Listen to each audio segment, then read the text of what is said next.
ये सब जानवर अब आदित्य के साथ चलने लगे। ऐसा लग रहा था कि जैसे किसी शिकार की शोभा यात्रा जा रही हो और मोहल्ले के हर घर की खिड़कियों के पीछे लोग मूर्तियों की तरह खड़े थे। कोई मुंह में चम्मच रोके हुए, कोई चलते चलते रुका हुआ था और सबकी आंखें सीधी आदित्य पर टिकी हुई थी। उस लंबे आदमी ने आदित्य से कहा, वो सब नियमों का पालन करते हैं। और अब वो सब चलते चलते सड़क के आखिरी कोने के पुराने बंगले के पास पहुंच गए थे। वहां एक मकान था जो कि हमेशा की तरह अंधेरे में डूबा हुआ था और पूरी तरह से वीरान पड़ा था। जैसे ही आदित्य उस घर के पास गया, उसके पैरों तले की जमीन गूंजने लगी।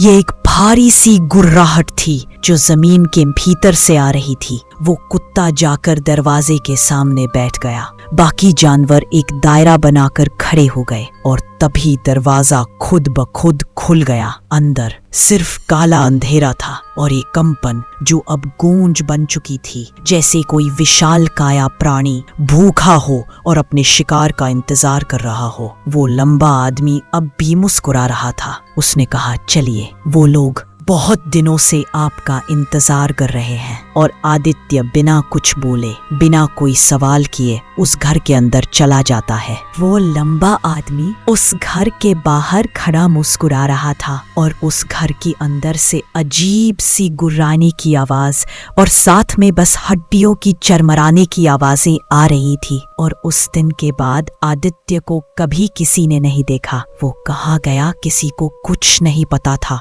या शायद कोई बताना नहीं चाहता था कि आदित्य कहाँ गया। अगर आप भी किसी नए मोहल्ले में शिफ्ट हो रहे हो तो याद रखिए कि हर नियम का कोई मतलब होता है और कुछ दरवाजे जो एक बार खुल गए तो फिर वापस कभी बंद नहीं होते।